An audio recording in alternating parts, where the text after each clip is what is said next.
مختلف موضوعات آج میں لے کر کسی خاص ٹاپک پہ بات نہیں کر رہا، بلکہ اسی پہ کہ ہمارے معاشرتی جو نئے نئے جنم لے رہے ہیں مسائل، اس پر بات کرنی چاہیے دینی اور شرعی اعتبار سے۔ تو حضرت ذی وقار شیطان ابلیس آیا اور آنے کے بعد حضرت ابراہیم علیہ السلام کو بھی کہہ رہا ہے کہ آپ بیٹے کو ذبح کیوں کر رہے ہیں۔ ادھر ان کی اہلیہ سے جا کر کہتا ہے بی بی ہاجرہ سے کہ بھائی یہ ہو کیا رہا ہے، آپ دیکھیں روکیں ان کو۔ اچھا ادھر حضرت ابراہیم علیہ السلام کے پاس گیا، ادھر حضرت ہاجرہ رضی اللہ تعالیٰ عنہ کے پاس گیا، ادھر حضرت اسماعیل کے پاس جا رہا ہے جو تمہارے ابو کیا کر رہے ہیں۔ یہ ساری باتوں سے کیا یہ بات اخذ کی جا سکتی ہے کہ شیطان ابراہیم علیہ السلام کو بھی کہہ رہا ہے کہ ذبح نہ کریں، قربانی نہ کریں، بظاہر خیر خواہی کر رہا ہے۔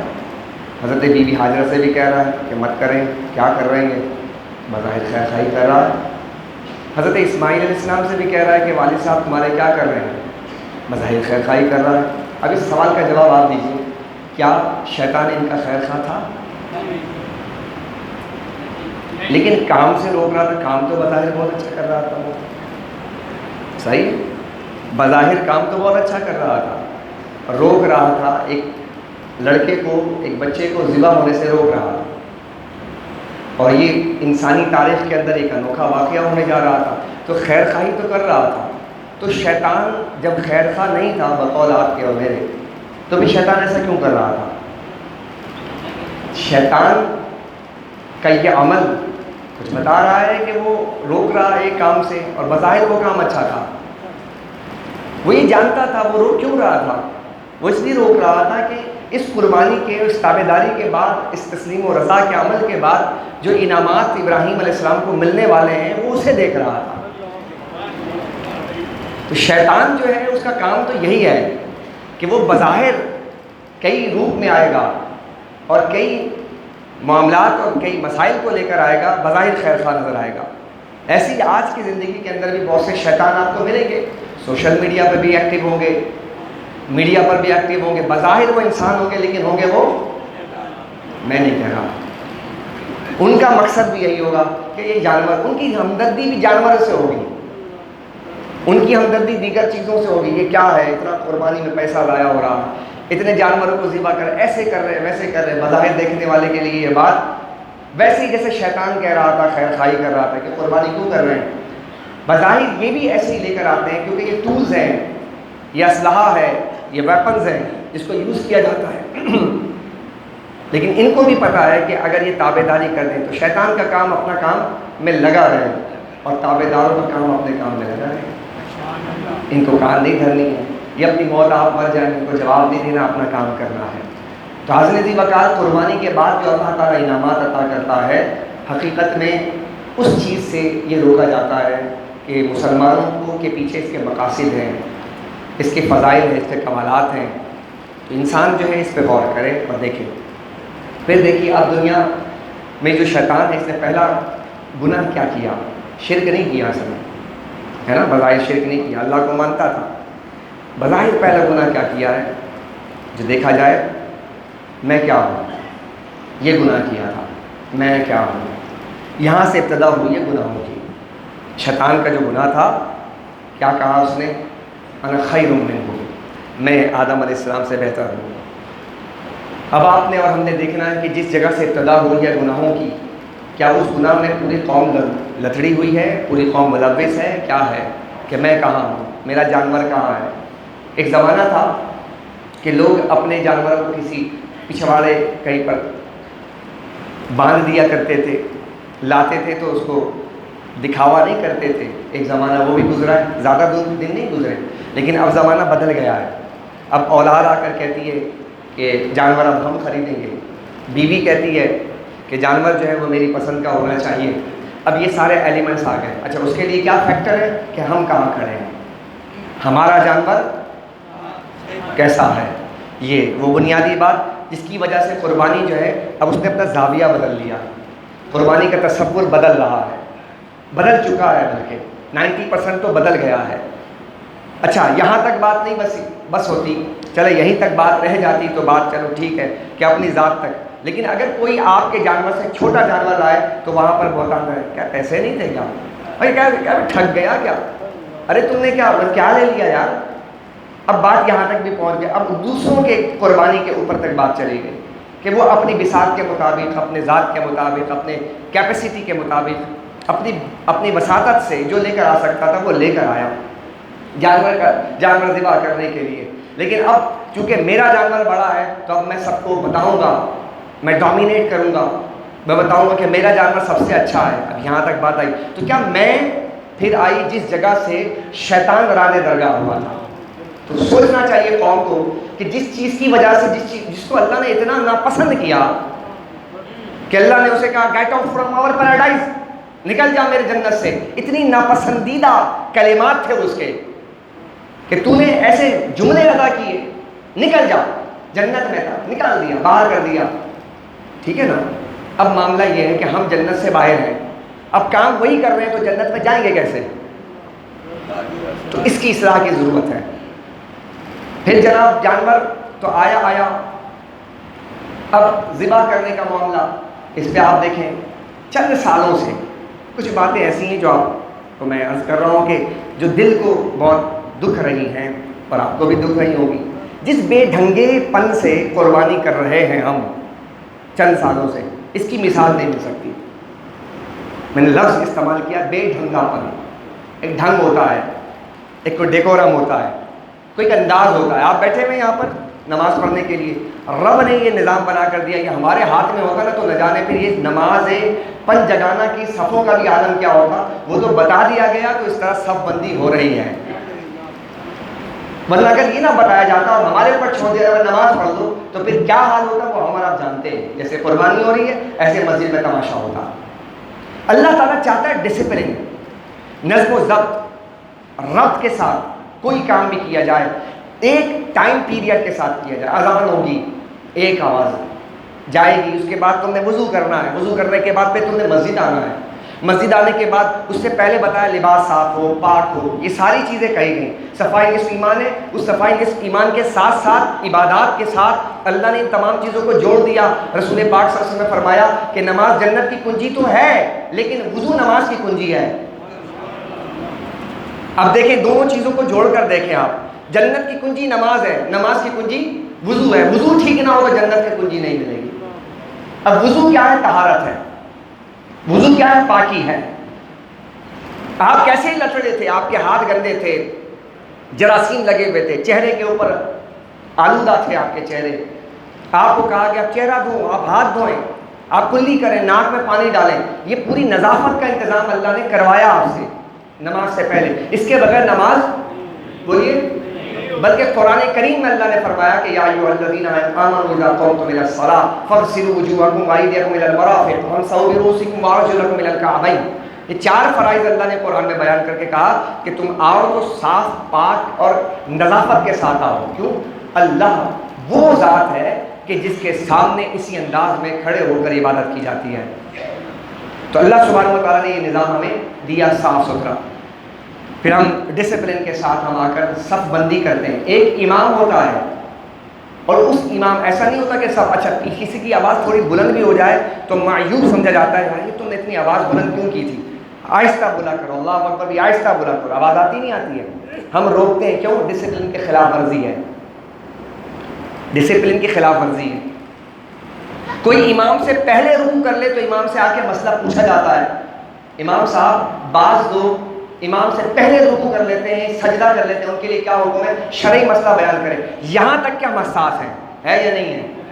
یہ کیا ہے؟ ڈسپلن ہے یہ کہ آپ کو اس ڈسپلن کا پابند کیا گیا، 5 وقت کی نماز کے اندر بار بار بتایا گیا اس ڈسپلن کو آپ نے برقرار رکھنا ہے۔ نتیجہ کیا ہے کہ سائیکولوجیکل پوائنٹ آف ویو سے دیکھیں آپ کہ ہمارا ایک مزاج بن گیا ہے، کوئی اس کے خلاف جائے گا تو ہم اس کے خلاف آواز اٹھاتے ہیں کہ یہ غلط ہو رہا ہے مسجد کے اندر۔ بولیے صحیح ہے نا؟ اسی طرح امام جب کہتے ہیں اللہ اکبر تو کسی کی آواز نہیں آئے گی، امام کی آواز پر ہی آپ نے رکوع کرنا ہے، امام کی آواز پر ہی سجدہ کرنا ہے۔ یہ کیا تھا؟ یہ نماز پورے ایوری ڈے 5 ٹائمز اللہ رب العزت نے آپ کو باقاعدہ مکلف بنایا، پابند بنایا کہ تمہیں ڈسپلن اختیار کرنی ہے۔ اچھا بعض چیزیں جب اللہ نے ہمارے ہاتھ میں چھوڑی، کہا چلو قربانی کرو، اب قربانی کے جانوروں کے اوصاف بتا دیے تاکہ اس کے اندر کوئی کمی کوتاہی نہ رہ جائے، ورنہ پھر اس کے اندر بھی کیا حال ہوگا۔ لیکن کچھ چیزیں اللہ نے ہمارے ہاتھ میں دی اور کہا کہ جب قربانی کا جانور ذبح کرو تو اس بات کا خیال رہے کہ کسی کو تکلیف ہو۔ جب یہاں پہ ہمارے ہاتھ میں آیا تو ہم دیکھتے ہیں کہ ہم نے ایسا محسوس کروا دیا ہے کہ شاید عید الاضحیٰ لوگوں کو تکلیف دینے کے لیے آتا ہے۔ معذرت کے ساتھ بات کرنی ہے، چونکہ اس ڈسپلن کو ہم نے قائم کرنا ہے۔ کون کرے گا؟ مسجد اور ممبر و محراب ہی کرے گا۔ ممبر و محراب نے آپ کو بتایا کہ نماز کے فرائض کیا ہیں، شرائط نماز کیا ہیں، روزے کے فرائض کیا ہیں، روزے کیسے رکھنے ہیں، آپ کو زکوٰۃ کے مسائل کون ممبر و محراب بتا رہا ہے۔ اسی طرح قربانی کے مسائل ہم نے جس بے ڈھنگے پن کے ساتھ قربانی کا آغاز کیا، غور کرتے ہیں آپ، گلی کے بیچوں بیچ کا جس کو جہاں جگہ مل جائے جانور گرا دو، سڑک کے بیچوں بیچ جانور گرا دو، گلی کے بیچوں بیچ جانور گرا دو، خون آ رہا، دروازہ بند، ٹریفک بند، لوگوں کا آمد و رفت پریشان ہو جائے، کوئی پر میں قربانی کر رہا ہوں، دیکھ نہیں رہے ہو؟ نہیں سمجھا جملہ غور ہے، میں قربانی کر رہا ہوں دیکھ نہیں رہے ہو؟ یہ ہے نا مسئلہ ہمارا۔ تو کون سا احسان کر رہے ہو تم قربانی؟ کیا قربانی کا مقصد تکلیف دینا تھا؟ وہ رسول جو کہتا ہے کہ جس نے کسی مسلمان کو اذیت پہنچائی اس نے مجھے اذیت پہنچائی، کیا یہ بات گوارا کر سکتے ہیں ہم؟ غور کیجیے، لوگوں نے یہ بھی خیال نہیں کیا کسی کے گھر کا داخلی دروازہ ہے اس کے سامنے کے جانور گرا دو، اور اگر وہ بیچارہ آ کے کہے یار ذرا سا سائڈ کر کے یار دیکھ نہیں رہے کہ جانور گرانا ہے، ذبح کرنا ہے، جگہ نہیں ملی، کیا ہے، مطلب ڈھٹائی کا عالم یہاں تک پہنچ چکا ہے جس بے ڈھنگے پن کے ساتھ۔ اور پھر غلاظت، گندگی، آپ دیکھیں گلی کوچوں میں جائیں، آپ بلیو کریں گے گزرنا ممکن نہیں ہے، گھروں میں تعفن آ رہا ہے، کون رہے گا یہاں پر؟ ہم نے اور آپ نے رہنا ہے۔ کیا لگتا ہے کہ صفائی نصیمہ نے جس قوم سے کہا گیا اس نے صفائی کا انتظام کیا؟ تو ہمیں ان تمام چیزوں پہ غور کرنا ہے کہ جب قربانی ہو گئی نا بھائی الحمدللہ آپ کی، اب یہ گلی کوچے جو گندے پڑے ہیں جہاں پہ لاکھوں روپے آپ نے خرچ کیا ہے، اب 5-5 ہزار 3-3 ہزار ایک بنائیں، آپ اپنی کمیٹی بنائیں، گلی کی کمیٹی بنائیں، 5 افراد کی، آپ 500 200 ہزار دیں اور کہیں کہ اس کو صفائی کرنا، بلائیں اور ٹھاکروں کو صفائی کروائیں۔ یہ آپ کی زندگی کے لیے بہت ضروری ہے، کیونکہ آپ کا ایمان کامل نہیں ہوگا۔ قربانی شاید اللہ کے دربار میں قبول نہ ہو جائے کسی کو تکلیف دینے کے بعد، بڑی معذرت کے ساتھ۔ وہ قربانی جہاں پہ ہوئی تھی وہاں پر کوئی نہیں تھا، ٹھیلے میلے نہیں لگے، ہمارا تو دل ہی نہیں بھرتا جب تک 10 آدمی آ کر دیکھے نا اور سیلفیاں نہ بنے اور جناب واہ واہ نہ ہو، تالیاں نہ بجیں، نقارے نہ بجیں، واہ واہ نہ ہو، بھاگ دوڑ نہ ہو، اور تو اور کر دیا، جانور اتنے بڑے بڑے خرید کر لاتے اس کا اہتمام نہیں، نہ ماہر کا صاف کرنے کا انتظام، نہ اس کو پالنے پوسنے کا انتظام، نہ اس کو رکھنے کا انتظام۔ ابھی پچھلے دنوں آپ نے دیکھا ہوگا وائرل ہوئی، جناب آپ نے یعنی کہ جانور کے ساتھ کچھ جانور ایسے بن گئے انہوں نے جناب فائر بھی مار دی اس بھینسے کو۔ یہ سب کر رہے ہیں کہ کون سی قربانیاں ہو رہی ہیں، سوشل میڈیا پہ سب وائرل ہو رہا ہے، کون دیکھ رہی ہے، یہ کیا تماشے ہیں، ایک بے زبان جانور کے ساتھ ہم کر کیا رہے ہیں۔ رسول پاک صلی اللہ علیہ وسلم نے تو یہاں تک فرمایا تھا، توجہ چاہوں گا میں، اللہ اکبر کبیرہ، ایک شخص حضرت عمر کا زمانہ ہے، جانور کو بکرے کو پاؤں سے دبا کر رکھا ہے اور چھری کو تیز کر رہا ہے، حضرت عمر سے رہا نہیں گیا، آپ نے فرمایا اس بے زبان کو 2 مرتبہ کیوں ذبح کرتا ہے، اس بے زبان کو 2 مرتبہ کیوں ذبح کرتا ہے، پہلے تجھے چھری تیز کرنی چاہیے تھی، اس کے بعد اسے لٹانا چاہیے تھا۔ آقا جو فرماتے ہیں چھری تیز کر کے ایک ہی دھار کے اندر اسے ذبح کر دی جائے، اسے تکلیف نہ پہنچے۔ جس نبی نے یہ کہا ہے وہ نبی برداشت کرے گا کہ اس جانور کو گولی ماری جائے؟ یہ کون سا جانوروں کا معاشرہ بن گیا ہے بھائی، یہ کیسی قربانیاں کر رہے ہیں ہم؟ بات کیا ہے؟ وہی گناہ جو ہمارے دل میں آ جائے تو پھر کہاں دین کی بات کریں گے ہم کہاں پہ ہم پھر تقویٰ و طہارت اور روحانیت کی بات کریں گے؟ میں کہاں ہوں، بدنام نہ ہوں گے تو نام نہ ہوگا۔ ہم تو ہر چیز کو نام بری کے لیے استعمال کر رہے ہیں، اگرچہ بدنامی کیوں نہ ملے۔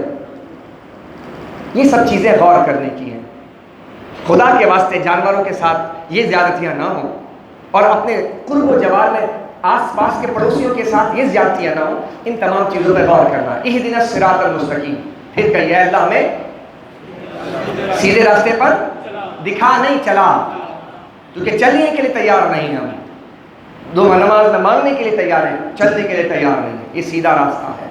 حضرت وقار اسی طرح قربانی کے مسائل میں آپ دیکھیں، اجتماعی شعور جو ہے اس کو بیدار کرنا اسے بہت ضروری ہے۔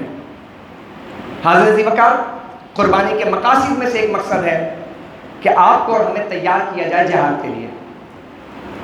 قربانی کے مقاصد میں یعنی کہ اجتماعی شعور اللہ تعالیٰ نے دیا ہے کہ آج کے دن یعنی 3 دن اجتماعیت کا اتنا اہم ترین فیکٹر ہے یہاں پر کہ سارے کے سارے لوگ ایک ہی عمل کر رہے ہیں اور ایک ہی طعام کھا رہے ہیں۔ سمجھ آئی بات آپ کے؟ ہر گھر میں گوشت ہے۔ تو کیا یہ اجتماعی شعور اللہ نے دیا ہے کہ پورے عالم اسلام یعنی عام دنوں میں متفرق گھروں کے اندر کھانے بھی پک جائیں، آپ کچھ کر رہے ہو آپ کچھ کر رہے ہو، اللہ نے فرمایا نہیں، اس دن صرف ایک کام ہوگا، بنی آدم کا کوئی عمل بھی قبول نہیں کروں گا، یعنی اس سے زیادہ افضل کام نہیں ہوگا جو میں نے جانور کو ذبح کرتے ہوئے خون بہاتے ہوئے میں نے قبول کرنا ہے۔ تو سارے کے سارے چھری لے کر ذبح کر رہے ہوتے ہیں۔ اجتماعی شعور دیا، کھانے میں اجتماعی شعور دیا، تو اجتماعیت کی کتنی اہمیت ہے اللہ تعالیٰ کے نزدیک کہ اللہ سبحانہ و تعالیٰ نے تکبیرات تشریق پڑھنے کا حکم دیا۔ کہا کہ اس مینا کے میدان میں، مزدلفہ کے میدان میں وہ حجاج کرام جا کر وہاں پر اللہ اکبر کہہ رہے ہیں کہ عالم اسلام تم بھی ان کی ادا پر اپناتے ہوئے نقش قدم پر چلو۔ پورا عالم اسلام ایک ہی کلمہ کہے گا، اللہ اکبر لا الہ الا اللہ، اللہ اکبر وللہ الحمد۔ اللہ نے وہ کلمات بھی کہے، کہا کہ کلمات بھی متفرق نہیں ہوں گے، ایک ہی کلمہ ہوگا، تکبیرات تشریق ہوگی۔ اجتماعی شعور دیا۔ جہاں پر اجتماعیت کی اتنی اہمیت ہے تو وہاں پر ہمیں غور کرنا ہوگا، ہمیں ایک دوسرے کا خیال کرنا ہوگا، ہمیں اس اجتماعی شعور کو بیدار کرنا ہوگا۔ حاضر وقار جہاد کا تصور، خاک اور خون میں لتھڑا ہوا پورا علاقہ، عام طور پر خون اگر نکل جائے دیکھے تو انسان کا دل ہولنے لگتا ہے، لیکن ان ایام میں آپ دیکھیں اپنے ہاتھ سے ذبح کرتے ہیں، ہر طرف خون پھیلا ہے۔ یہ ایک تربیت ہوتی ہے کہ جب لڑائی ہوگی، جنگ ہوگی، جہاد ہوگا، اس وقت خون پھیلتا ہے، ہاتھ سے جسم سے نکلتا ہے، اپنے ساتھیوں کے خون کو دیکھنا ہوتا ہے، کہیں تمہارا دل گھبرا نہ جائے۔ کیا بات ہے، کیسا دین ہے یار!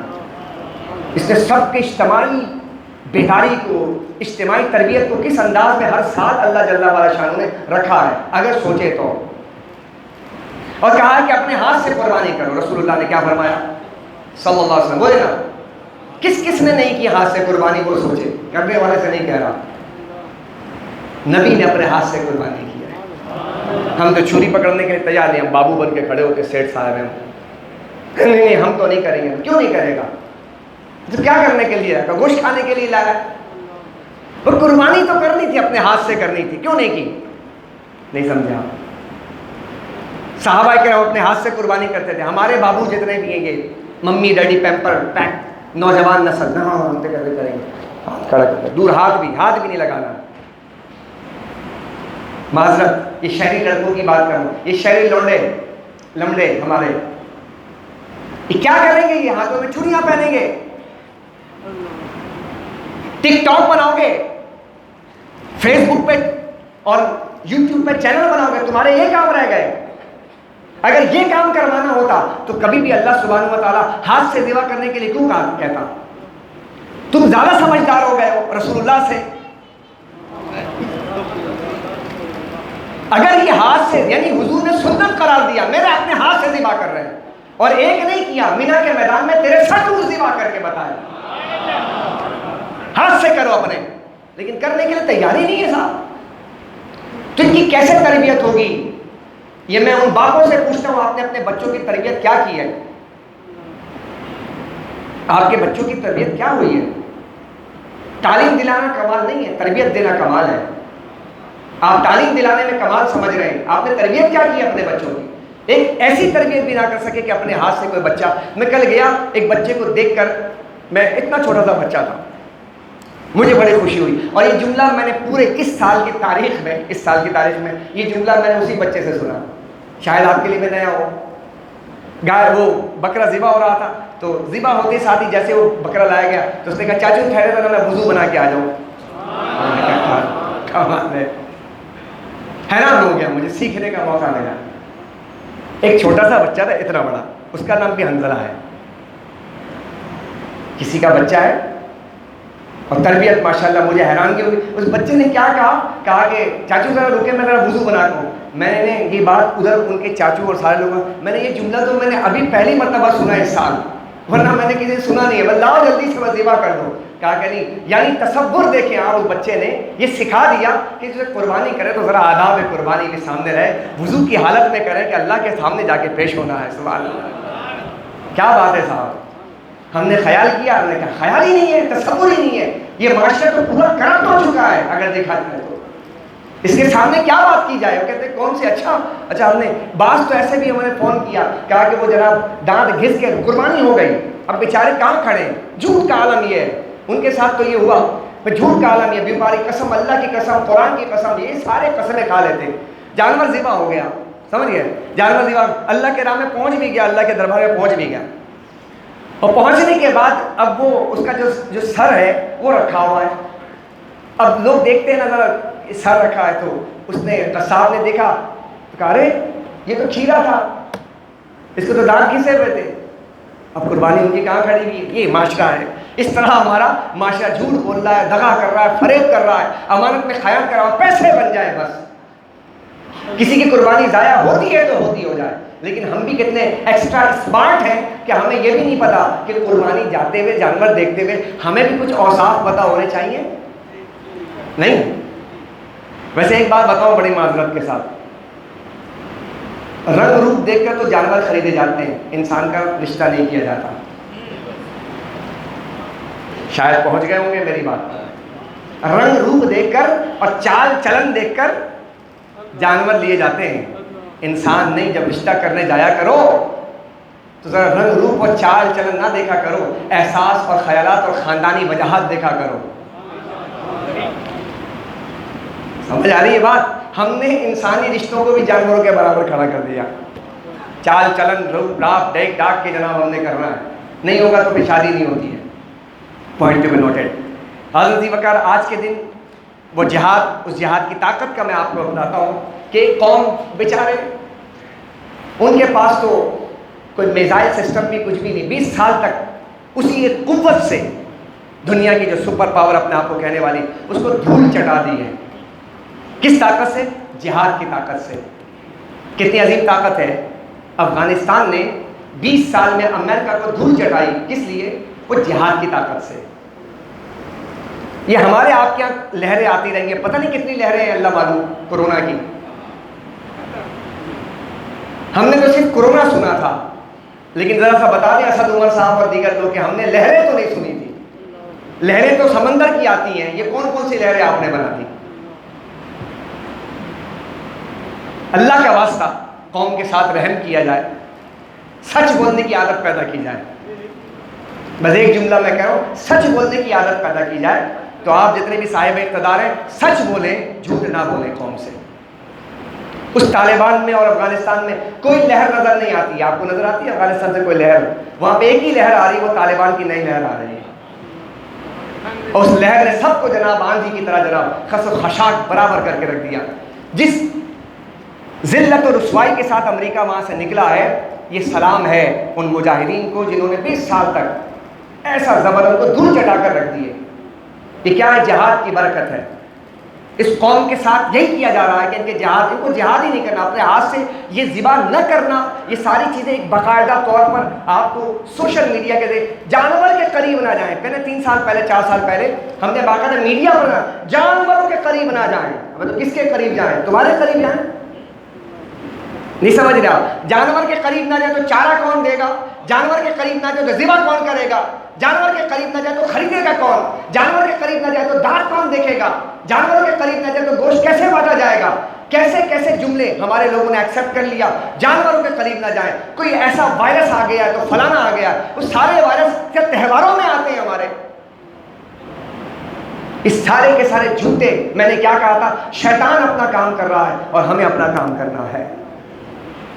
حضرت وقار اسی طرح ایک چیز اور, آج 13 ذی الحج میں نے کہا متفرق عنوانات ہیں, اس میں آپ کے سامنے رکھ رہا تھا. غازی عبد القیوم آپ کے کراچی کے ہیں. 1934 کو 13 ذی الحج کو ان کو پھانسی کی سزا دی گئی تھی، شہادت ہے، یوم شہادت ہے، 13 ذی الحج، غازی عبدالقیوم، نتھو رام آریہ سماج کا آدمی۔ یہ تاریخ اس لیے بتائی جا رہی ہے تاکہ آپ یہ تاریخ بھی یاد رکھیں۔ یکم یعنی 10 ذی الحج، صدام حسین اس کی یوم شہادت۔ آپ دیکھیں کیا عراق کا حال کیا، جب تک صدام تھے تو اس وقت آپ دیکھیں کہ ایک پلیٹ فارم پر انہوں نے کھڑا کر کے رکھا تھا۔ قائد ملت اسلامیہ شاہ محمود نورانی صدیقی رحمۃ اللہ علیہ کی ملاقاتیں تھیں، اور جب تک صدام حسین تھے آپ دیکھیں کہ یہ سارے پینکس نہیں تھے، لیکن جب ان کو دیا، اور دن بھی دیکھیں آپ کیا چوائس کیا گیا تھا، 10 ذی الحج یعنی یوم نہر، صبح صادق کے وقت۔ یہ کافر تو ایک ہے، یہ کافر تو تمہارے رول ماڈلز کی بات کرتے ہیں نا، رول ماڈلز جو ہمارے ہوتے ہیں یہ دوسرے نہیں ہوتے، رول ماڈلز تو یہ ہوتے ہیں کہ جو آج آسودہ خاک ہے۔ سمجھ آئی بات؟ بعض لوگ مر کر مٹی میں مل جاتے ہیں، مٹی میں چلے جاتے ہیں، اور بعض لوگ مر کر لوگوں کے دلوں میں چلے جاتے ہیں۔ ہمیں ایسا بننا ہے کہ مرنے کے بعد لوگوں کے دلوں میں چلے جائیں۔ کیا تعلق ہے غازی عبدالقیوم شہید سے؟ لیکن کیا ہے، ناموس رسالت کا تعلق ہے۔ اس نے کیا کیا؟ 1934 منگل کا دن ان کو شہید کیا گیا، پھانسی کی سزا دی گئی۔ نتھو رام موجود ہے، جرا ہو رہی ہے، اور اسی کمرہ عدالت کے اندر اس نے کیا، دا ہسٹری آف اسلام کے اندر، کتاب کے اندر رسول پاک کی گستاخی کی تھی، اور چند سزائیں وغیرہ بس کہا کہ بس اس کو آزاد کر دیا جائے۔ نتھو رام برداشت نہ ہو اس عاشق صادق کو۔ یہ یہاں کے کراچی کے میوہ شاہ قبرستان میں ان کا مزار شریف ہے۔ 13 ذی الحج کو جناب ان کا جو ہے عرس بھی منایا جائے گا۔ چاقو لے کر گئے کمرہ عدالت کے اندر، پے در پہ نتھو رام پر کئی بار کر کے واصل جہنم کیا، اور وہ کھڑے رہے۔ اس بات سے نہیں کہ بھاگے گا، عاشقان رسول یہ بتانا چاہتے ہیں، یہ جو ہمارے ساتھ سازشیں ہو رہی ہیں وہ یہی ہیں کہ تمہیں ہر لحاظ سے حضور نبی کریم سید عالم صلی اللہ علیہ وسلم کا غدار بنا دیا جائے، بے وفا بنا دیا جائے۔ وہ فاقہ کش جو موت سے ڈرتا نہیں، ذرا روح محمدی اس کے بدن سے نکال دو۔ آپ اٹھا کر دیکھیں، آپ اس سعودی عرب میں جس جگہ پر یعنی سینما کے ریکارڈ توڑ، سعودی عرب کے اندر ریکارڈ توڑ، سعودی عرب میں سینما کے ٹکٹس بھی تھے اس سال کے اندر، کرونا ہے، اور اس میں آپ کے عمرے اور حج پر پابندی لگا دی گئی۔ شرم کی بات ہے، ڈوب مرے خادم حرمین شریفین کہ تم سے یہ کام بھی نہ ہو سکے کہ تم عالم اسلام کے اس ساتھ کو بھی بس بچا سکتے تھے۔ فٹ بال کے میدان چلتے رہے، فٹ بال میں لاکھوں لوگ آ کر تالیاں بجا کر کئی گھنٹے تک بیٹھ کر وہاں کورونا نہ پھیلا، ساری جگہ پر سارے اجتماعات ہوتے رہے، سینما ہال قائم ہوتے رہے، لیکن آپ نے حج کے عظیم اجتماع کو آپ نے سبوتاژ کر کے رکھ دیا۔ تو اقبال نے کیا کہا تھا، فکر عرب کو دے کر فرنگی تخیلات، اسلام کو حجاز و یمن سے نکال دو۔ نکال دیا نا۔ میری بات اس صرف اس لیے عرض کر رہا ہوں کہ آپ قربانی کے پرسپشن میں سوچیں ذرا، آپ نے قربانی ادا کی ہے، لیکن ہو کیا رہا ہے آپ کے ساتھ؟ آپ بالکل اس سے بے بہرا ہیں، سوچنے کے لیے بھی قوم تیار نہیں ہے۔ دل خون کے آنسو ہوتا ہے کعبۃ اللہ شریف کے اس مقام اور مرتبے کو دیکھ کر۔ کعبہ ایسا ہوتا تھا، یقین جانے خدا کی قسم 10 ذی الحج کو تو کعبہ جو ہے نا دیکھنے کے قابل ہوتا تھا۔ پروانہ کعبہ ٹوٹ پڑتے تھے اور پروانے کی طرح اس شمع کے گرد گھومتے تھے۔ عالم کفر کے دلوں پر ایک حیرت طاری ہو جاتی تھی کہ یہ کیسے لوگ ہیں کہ جناب ایک ہی لباس میں لبیک اللہم لبیک کی صدائیں لگاتے ہوئے جا رہے ہیں۔ وہ ان آپ کے الفاظ سے، آپ کی اجتماعیت سے عالم کفر لرزہ برندان ہو جایا کرتا تھا۔ انہوں نے آج وہ کام کر دیا، آپ کے کعبے کو بھی بے رونق کرنے کے لیے انہوں نے سازش کی تھی، وہ کر دیا انہوں نے کام، اور ہم نے ایکسیپٹ کر لیا ہے۔ عزیز وکر آخری بات سن لیں، سد باب جو جس طرح سے جو طریقہ کار جو ہمارا رواج ہے، گالی گلوچ کا کلچر، اس کا کلچر، ایک ہمارے شرعی اعتبار سے ایک لفظ استعمال کیا جاتا ہے سد باب، ایک لفظ ہے مقاصد شرعیہ میں ایک لفظ استعمال کیا جاتا ہے سد باب، سد ذرائع، لفظ استعمال کیا جاتا ہے سد ذرائع۔ کیا مطلب ہے اس کا؟ ایسی حکمت عملی اختیار کرنا کہ برائی کا رستہ رک جائے۔ کیا کہا میں نے؟ ایسی حکمت عملی تیار کرنا جس سے برائی کا راستہ، یہ مقاصد شریعہ میں بہت بڑا مقصد ہے سد ذرائع۔ اس کی مثال قرآن و حدیث میں بہت ملتی ہے. میں ایک دو سامنے رکھتا ہوں تاکہ آپ کو اندازہ ہو کہ میں نے جو گفتگو کی ہے ریلیونٹ گفتگو نہیں کی ہے, معذرت کے ساتھ ریلیونٹ گفتگو ہے. سد ذرائع کیا ہے؟ اللہ سبحانہ و تعالیٰ فرماتا, سنیے گا, کہا کہ تم کافروں کے بتوں کو, باطل بتوں کو گالیاں نہ دو. کیا کہا اللہ جل وعلا شان قرآن کریم میں؟ کافروں کے بتوں کو, باطل بتوں کو گالیاں, وہ اپنی نادانی میں تمہارے خدا کی بے ادبی گستاخی کرتی ہیں. سد ذرائع روکا گیا, کہا کہ ایسی حکمت عملی بتائی اللہ نے کہ تم ایسا کرو گے تو اس سے کیا بے ادبی اور گستاخی کا راستہ کھلے گا. توجہ ہے آپ کی؟ یہ قرآن کہہ رہا ہے, قرآن. حالانکہ کہنے میں حرج کیا تھا, بتوں کو تو جناب توڑنے کا حکم ہے, اور بتوں کو جناب گالی بکے تو اس میں حرج کیا ہے. لیکن اللہ سبحانہ و تعالیٰ فرمایا نہیں, اگر تم ایسا کرو گے تو وہ اپنی نادانی میں کیا کریں گے, تمہارے خدا کی بے ادبی گستاخی کریں گے. روک دیا. چلیے آگے. حضرت آدم علیہ السلام وہ پھل کھانے کے لیے اللہ نے منع نہیں کیا. کیا فرمایا قرآن کریم پڑھ کے دیکھیں, اس درخت کے قریب نہ جانا. یہ نہیں کہا پھل نہ کھانا. سمجھ رہے بات کو؟ سد ذرائع, نہ تم قریب جاؤ گے نہ پھل کھاؤ گے. کچھ سمجھ آ رہی بات؟ برائی کیسے روکی گئی؟ کہا کہ قریب نہ جانا, نہ قریب جاؤ گے نہ پھر پھل کھاؤ گے. تو اللہ نے ڈائریکٹ نہیں کہا پھل نہ کھاؤ, کہ قریب ہی نہ جانا, نہ قریب جاؤ گے نہ پھل کھاؤ گے. صحابہ کرام, سرکار دو عالم صلی اللہ علیہ وسلم, صحابہ کرام بیٹھے ہیں, آقا فرماتے ہیں اپنے باپ کو گالی مت دیا کرو. صحابہ نے یا رسول اللہ صلی اللہ علیہ وسلم اپنے باپ کو کوئی گالی کیسے دے گا؟ کیا تم کسی کے باپ کو گالی دو گے, وہ بدلے میں تمہارے باپ کو گالی دے گا. سد ذرائع سینکڑوں مثالیں موجود ہیں. آج ہمارے یہاں کیا ہے, بڑی معذرت کے ساتھ, جو یہ آج جو کلچر ڈیولپ ہو چکا ہے, دیکھ کر حیرانگی ہوئی. صدر محترم بھی ڈاکٹر ہیں, پڑھے لکھے, سارے کے سارے کیبنٹ کے لوگ پڑھے لکھے ہیں, لیکن خدا کی قسم آپ کورونا وائرس کے لیے تو ایس او پی بنا کر آ رہے تھے مارکیٹ کے اندر.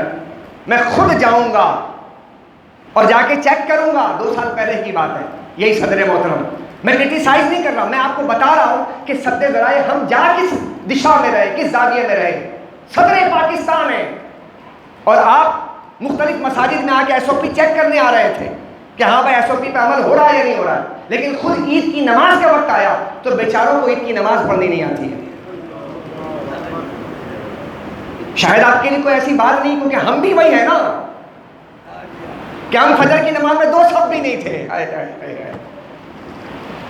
ہم صف فجر کی نماز میں بولے نا, اب ہم کس سے بات کریں کہ جن لوگوں کا حال یہ ہو گیا کہ قربانی تو کر لی سب نے, 4 5 10 کر لی, لیکن فجر کی نماز میں ہم سے کب تمہیں پیار, نیند تمہیں پیاری ہے. اللہ کی نہیں ہوتا, ہم سے کب تمہیں پیار, ہم نے ہمارے پیار میں تم نے قربانی کی ہے. صدا نہیں آ رہی ہوگی کہ ہم سے کب تمہیں پیار, نیند تمہیں پیاری ہے. قصاب کو ڈھونڈنے 8 بجے تو نکل گیا, لیکن رب کو ڈھونڈنے تو صبح فجر کی نماز میں نہ آ سکا.